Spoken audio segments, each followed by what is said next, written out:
All right. In a quest to create more online information for PAN, we have all the way from Sweden, Mr. Stokley Taylor, and who's documenting this interview is Mr. Hollis Clifton, who's also part of this discussion. Good evening. Aquil Arrindell, captain of San City, one of the arrangers for San City as well. I'm also a teacher in the Pannist classroom unit. I study music at the University of the West Indies at both certificate and degree level. I am on a quest to create more online information for PAN, and today, all the way from Sweden, we have Mr. Stokley Taylor. Mr. Stokley Taylor, welcome. Thank you very much, and it's a pleasure being back home. Nice. So my first question to Mr. Taylor is, what was your involvement with PAN in Trinidad before you migrated to Sweden?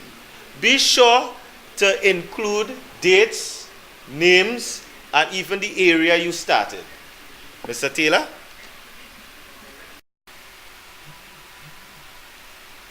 I was born in San Fernando.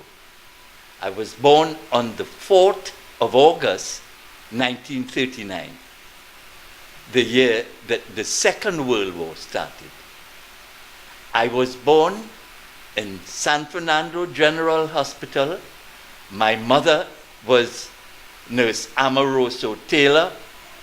My father was Mr. Frank Taylor. Two well-known people living in San Fernando at the time. I lived as a youth on San Fernando Street. As a matter of fact, I can still remember the number. 46A San Fernando Street was where I was born. I was a very quiet, not too rowdy person. As a matter of fact, I was anti-war and grew up in that way. I went to San Fernando Boys RC School. My first teacher was Miss Muriel Donowa. I was around 7. I didn't want to leave Mrs. Donowa's side. I was so in love with her as a little kid, so that I even wanted to stay until my cousin, he had to come and pick me up. Sometimes he would come very late, but I was glad because I could spend some time with Miss Donowa. Now, I went to San Fernando Boys RC School, as I told you from before, but then my father got a bit tired because San Fernando Boys RC School was not doing too well with the common entrance examinations to go to college. So my father went to see Mr. Wilson at San Fernando Government School. Terrible Mr. Wilson. Mr. Wilson had 3 special guava whips that he promised that after he's finished with us, we would be ready to enter college.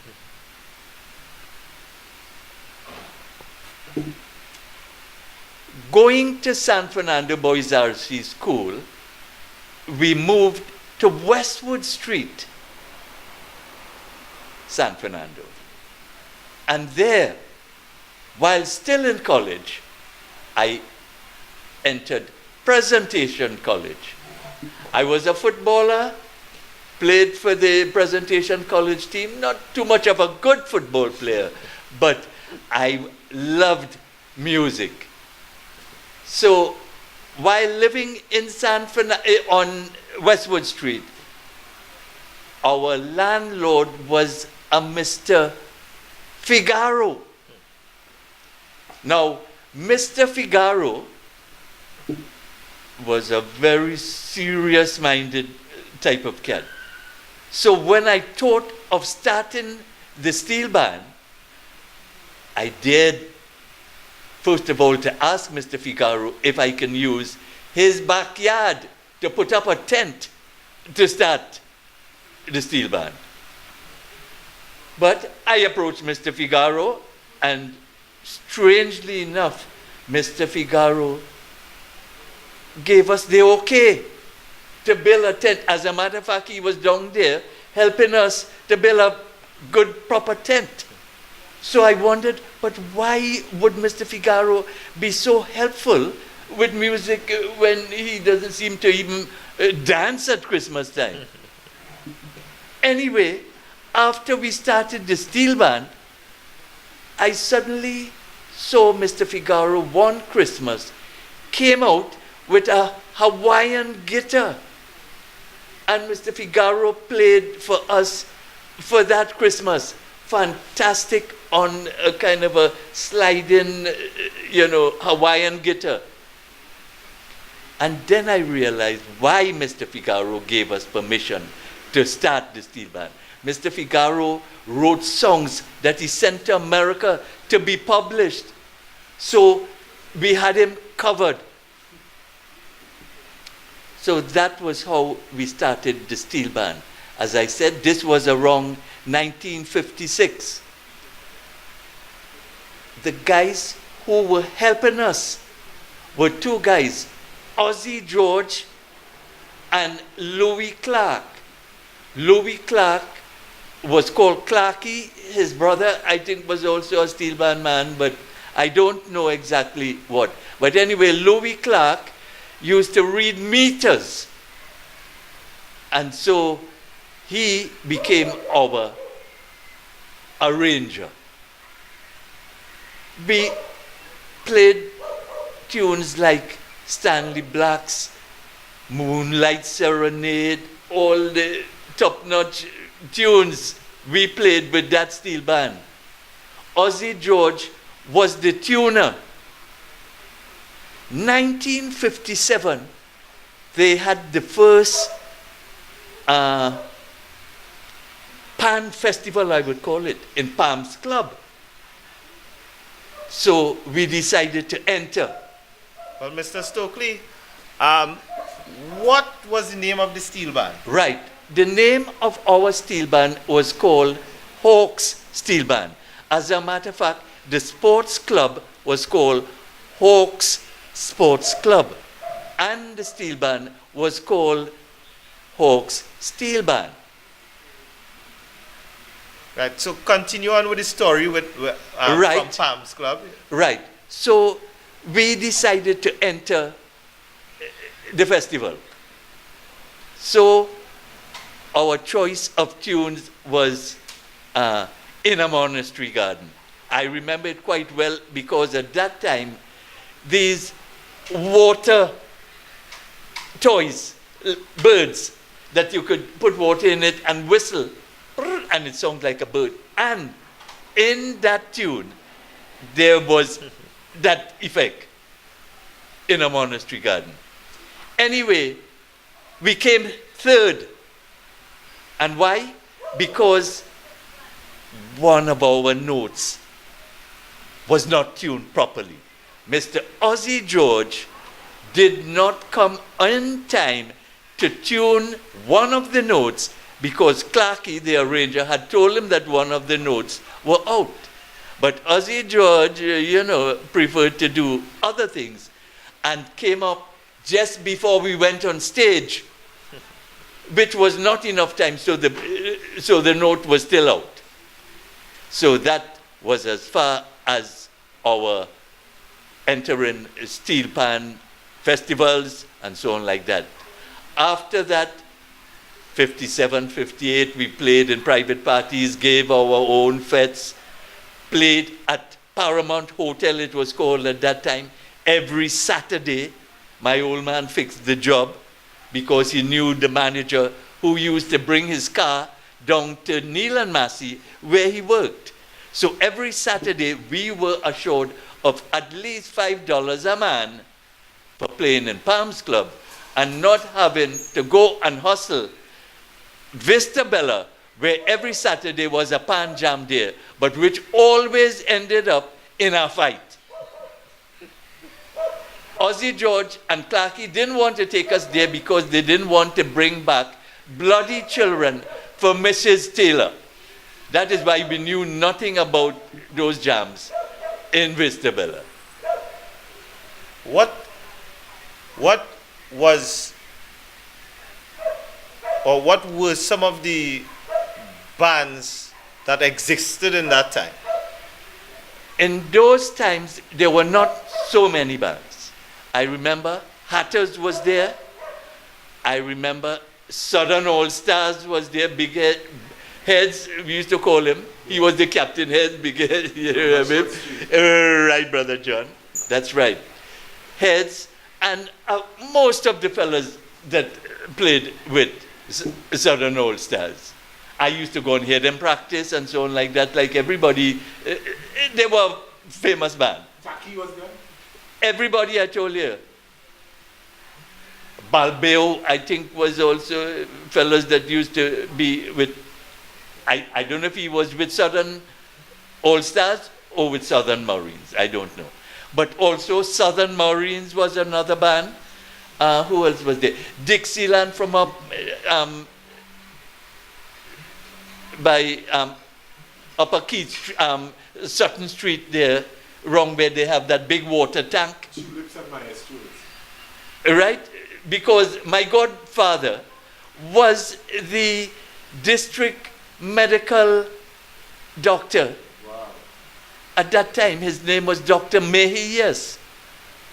So I would go up there every Christmas to him. My mom would make pastels for him. So that was the only chance I wanted to go there, because at least that's the only time I would get a $20 for my godfather. He was the stingiest man you could ever meet. I was even told so by his nephew. So anyway, that was about some of the bands, I think.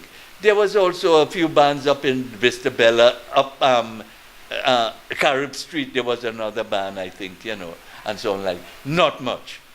And I think there was also gondolas behind the market. There was a band called Gondolas. That Larry Debole, I think, used to go on line there, like, he was a young college boy as well, like. But he used to line with those fellas. But for me, those fellas were a bit too tough. I didn't want to be involved with them. Is that the same Debole who broke away and formed Silvertone? Yes, that's the same, right? Same guy. A very versatile pan man, Larry Debole. Later on, he and Bobby tried to get together, like, but they didn't last together. And Bobby went on to make Guinness Cavaliers. Right? By that time, I had already started working at Federation Chemicals and getting ready to depart. I left Trinidad 1962. So my career with Pan in San Fernando was intensive but short. So you left Trinidad 62 prior to independence? Prior to independence. As a matter of fact, I celebrated independence in London. In London? Okay. In Porchester Hall, they gave a big ceremony there. So if all Trinidadians was there. I made my name. I got drunk. And usually I'm not a drinker, but independence, you know it.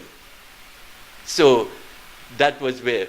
Now, when I came there, I also heard of all the riots that were happening had happened in London. London was a very violent place for West Indians coming up at that time. What years are we looking at there? We are looking at 59, just before I came up, 62, 59 was the race riots in London. Even the death of a man, a Jamaican youth, was killed in the riots. Yeah, cut. Right, so Mr. Taylor, tell us the reason for your migration and what part the instrument played in your life at that time. Okay, I decided to migrate to England, first of all, to study chemical engineering. Because that, I had already started a correspondence course in mechanical engineering. And so I was supposed to go to England to continue with that correspondence course, because they promised that I can come there, work part-time, jobs that they can get for me, and later on to help me to get work and so on like that. But anyway, when I came to England, no such thing happened. They couldn't get a job for me, and so I had to look for work, and to work and study became very hard. So then I thought of the next best thing in order to make a pittance was, I was very good in singing. So I thought I could make an ordinary music band, playing guitar and singing. I met a guy called John Bilware. John Bilware was a guy from Broadway. He suffered from polio, but he was an amazing pianist, keyboardist, and singer. So I was lucky to have met him just at that time. So we formed a band together. Now, we played around in London, no pans involved, played around in all the pubs in London, in Brighton, tours to Brighton and so on like that, and we did quite well. It was there I met two Trinidadians who had then migrated to Sweden. And they wrote me a letter telling me that as they were in Sweden, they would like me to come, because they knew that I was playing music, to come and start a band there in Sweden. That's why I got the chance to go to Sweden.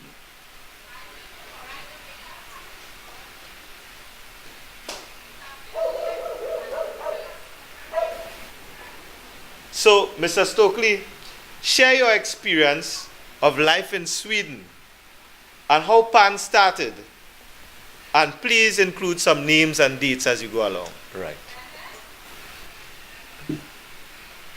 When I arrived in Sweden in 1966, the people who I was going to play music with never touched an instrument. They knew absolutely nothing. The drummer was a guy called Carly Heath. He played devil for Cannibal.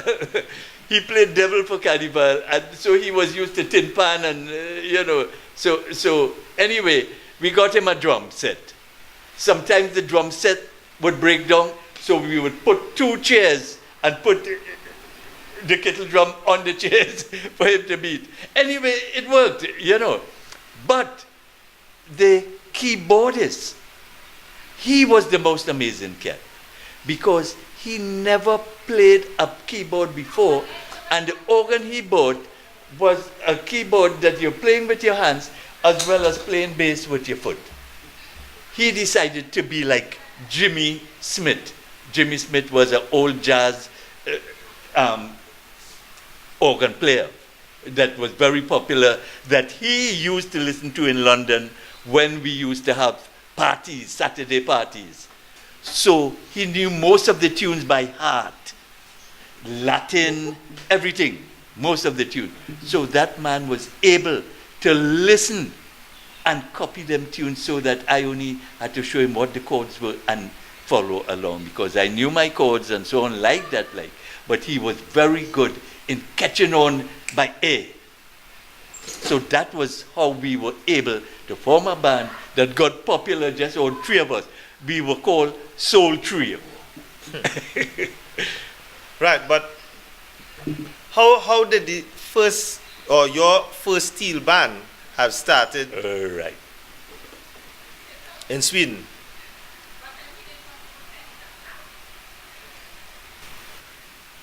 Right. Now, to get to the point of where and how we started the steel band.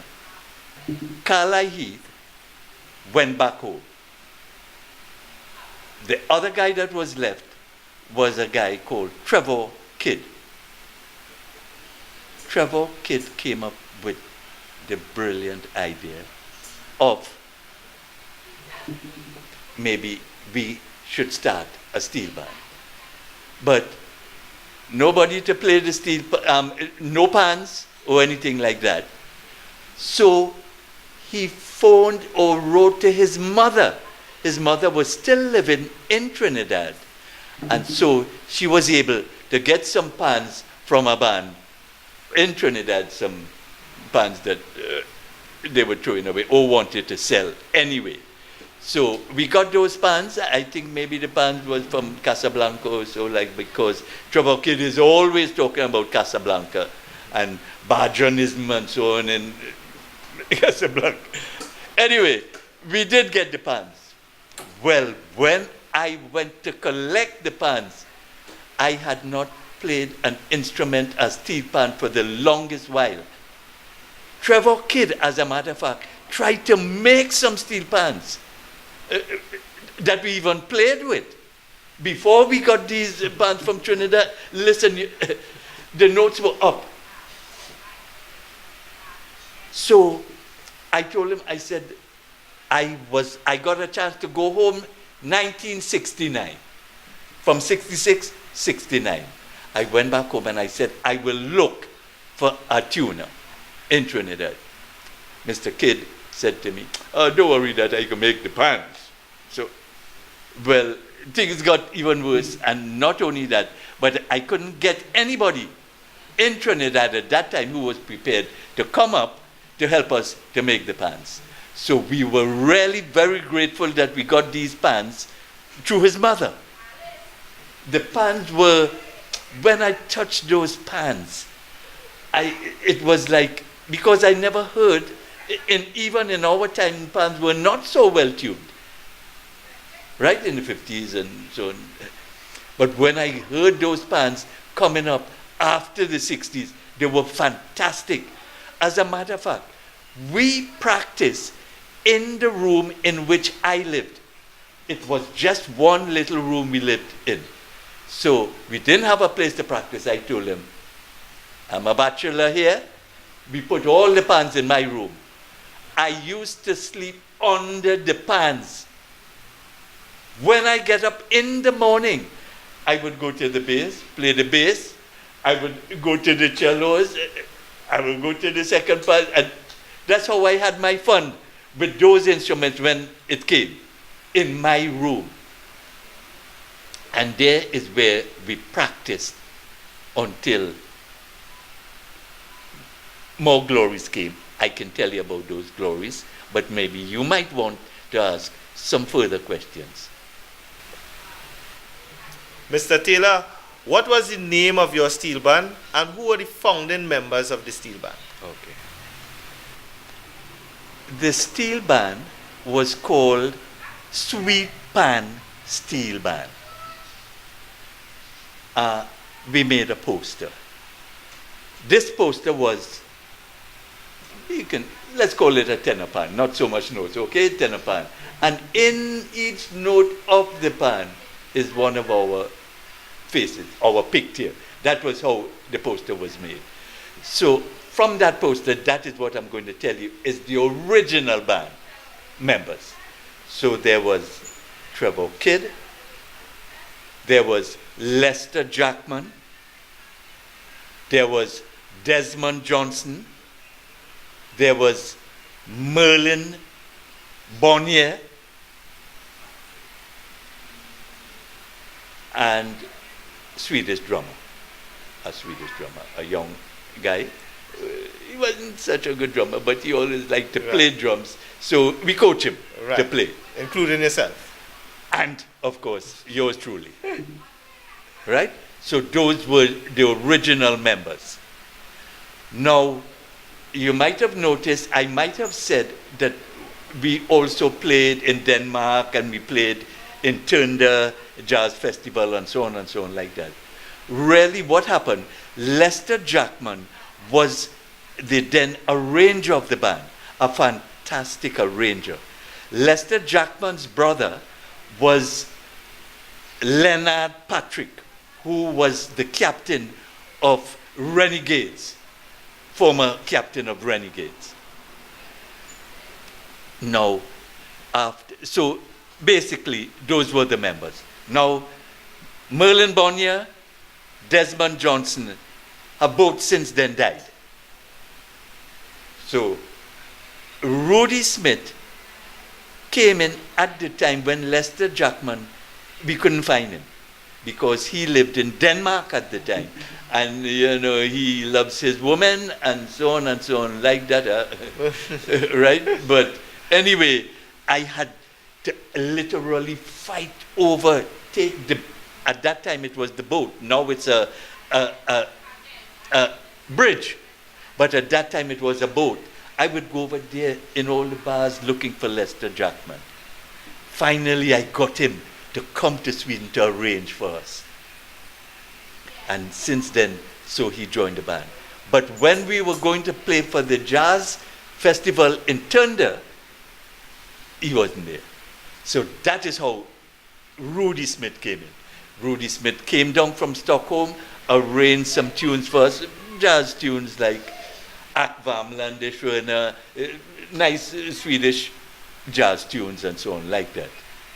So we were able to do the gig in Tunda, which was a success. And those are the clippings that I showed you of us. You see me on bass, you see Rudy Smith, and you see Trevor Kidd. And so we have those documented in the sense that I have the original poster of all the guys, and also that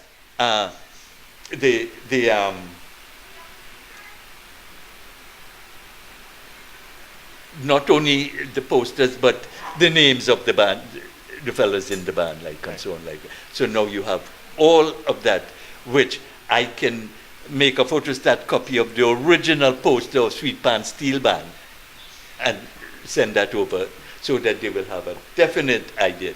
That was the name of the band, and here's the poster, like. So before Sweet Pan Steel Band, do you know of any other steel band in Sweden? Other steel bands in Sweden came after Sweet Pan Steel Band. There were no steel bands before Sweet Pan Steel Band, because that is how we became quite popular, because we used to go up to Stockholm. So now we also played in the Stockholm Student Carnival. That was even a much nicer one. Horses in front of us, and we were on a truck. And the students there, we were playing for the technical student. So they began using transistors instead of the generator making noise. They had about 6 or 8 batteries using transistors. So the sound was even louder from the mics in those times. Now, so that is how we became quite popular in Stockholm. So that is why most of the fellas, Trinidadians in Stockholm, were with us playing iron and things like that. So it was a fantastic gig we had up in Stockholm for the student carnival up there. So both in Stockholm and in Lund. Quite beautiful. And also, as I said, in Denmark. We also went over quite often to play in Denmark. Right. So since the commencement of your band, do you know of any other steel bands? Well, in Stockholm, there was a band that was started there. I think the name of the band was Hot Pants. I think it was Rudy Smith who had made their pants. So, and also another steel band in Denmark. Now, Sweden, Denmark, close. So Rudy could afford to have arrange for a steel band up in Stockholm, who helped make their pants and also do the same in Denmark. Right. As a matter of fact, I think Rudy now lives in Denmark. Right? So he has Two made steel bands. two steel bands that he is more or less, that I knew, sprung up after Sweet Pan Steel Band. Exactly, yeah. How does the general public in Sweden view our national instruments, and how is it evident to you? As I have seen it, there is no heavy consciousness of the steel pans in Sweden. There are isolated cases of people who might have heard, or tourists who have been down to Trinidad and might have seen the steel pans. But that's the end of it.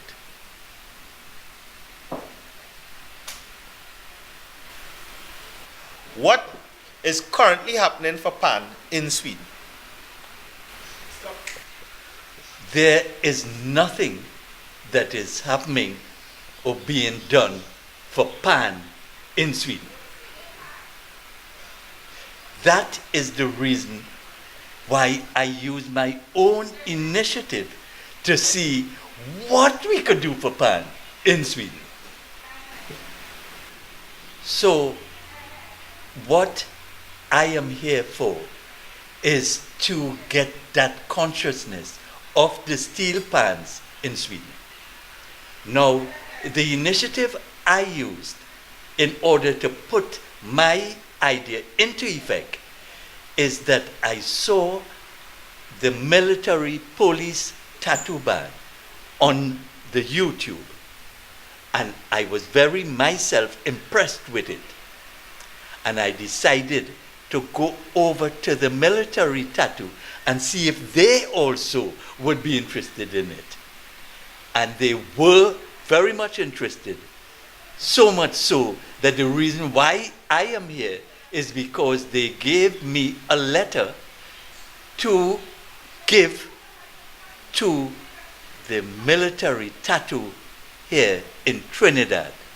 That's one of the main reasons why I am here, to bring that letter so that the Trinidad and Tobago tattoo military band, which comprises of steel pans, would be able to come to Sweden, or to my town, Ystad, in which the general public will be able to see the steel pans, maybe for some of them for the first time.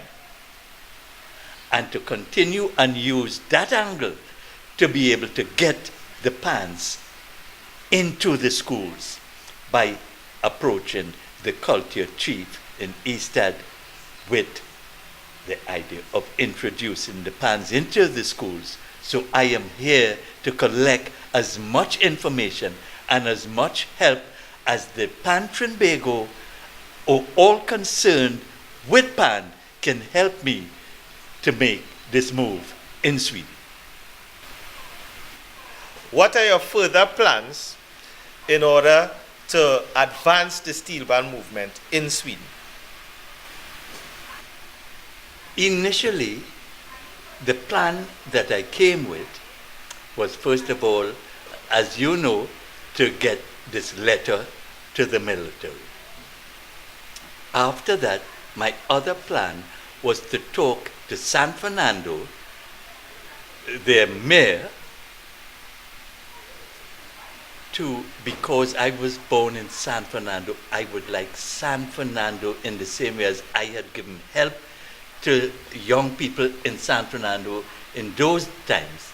I wanted to see if San Fernando now would help me to further move the pan into more international territory. So I came here with a plan to see the mayor, to ask him if he would be interested in forming a twinning of Ystad, where I live now in Sweden, and San Fernando. After that, I also wanted to talk to Pan Trinbago so that I hold proper protocol, or I present a case that is also considered good from the Pan fraternity. And to get as much help as they can deem necessary that would help me to put this into better proposition for the Swedish tongue. That is my main aim. So letters are important for me. That these letters that I can give back to the proper authorities in Sweden. That's the idea. That's the plan I have. So, Mr. Stokley Taylor, on behalf of the Pan community of Trinidad and Tobago, and by extension of the world, I would like to thank you for your contribution to the steel band movement throughout the years. So, Mr. Taylor, on behalf of the Pan community, right, Trinidad and by extension the world, I would like to thank you for your contribution towards the development of steel band throughout these years. I must say thank you again, Mr. Arrindell, for all your help for me in pursuing all the things I wanted to do, and that I hope that I will continue to get as much assistance both from San Fernando City Corporation, from Pan Trinbago, and even more so to you, seeing that we have met personally and we have developed a kind relationship and a kind respect for each other. Thank you again.